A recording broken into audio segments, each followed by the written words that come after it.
Dua pengendara motor diduga pemicu kecelakaan di Lenteng Agung terancam jadi tersangka. Polisi terus menyelidiki penyebab kecelakaan lalu lintas antara truk dan 7 pengendara motor yang melawan arah di Jalan Raya Lenteng Agung, Jagakarsa, Jakarta Selatan. Terkini, polisi telah memeriksa 2 pengendara motor. Hari ini kami sudah memeriksa 2 orang yang terlibat. Dari pengendara motor ya, nanti kami akan update lagi siapa saja identitasnya, kata Kasat Lantas Jakarta Selatan, Kompol Bayu Marviando saat ditemui di lokasi kecelakaan Kamis 24 Agustus 2023.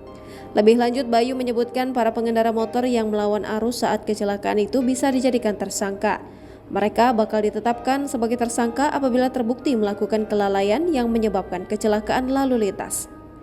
Kalau memang nanti ternyata ada unsur pidananya dari motor, kami bisa kenakan pasal 310 ayat 2 Undang-Undang Lalu Lintas karena pengemudi dengan kelalaiannya menyebabkan kecelakaan dan menyebabkan kerugian material termasuk juga luka ringan. Mereka dapat dipidana 1 tahun dan denda 2 juta rupiah, tutur Bayu. Di lain sisi, Bayu menyebut 1 pengendara motor lainnya belum diperiksa. Dalam penyelidikan yang dilakukan, polisi mengidentifikasi ada 3 pengendara motor yang melawan arus. Kami sudah mengidentifikasi ada 3 orang, motornya juga ada 3. Nanti akan kami update, kata dia. Diberitakan sebelumnya, Kapolsek Jagakarsa Kompol Multazam Lisendra mengungkapkan 7 pengendara motor tertabrak truk pengangkut bata hebel yang melintas Selasa lalu. Para pengendara motor itu tertabrak diduga karena melawan arah.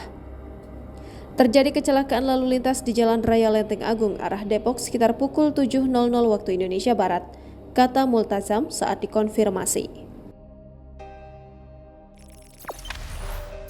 Jangan lupa subscribe, share, komen, dan like ya!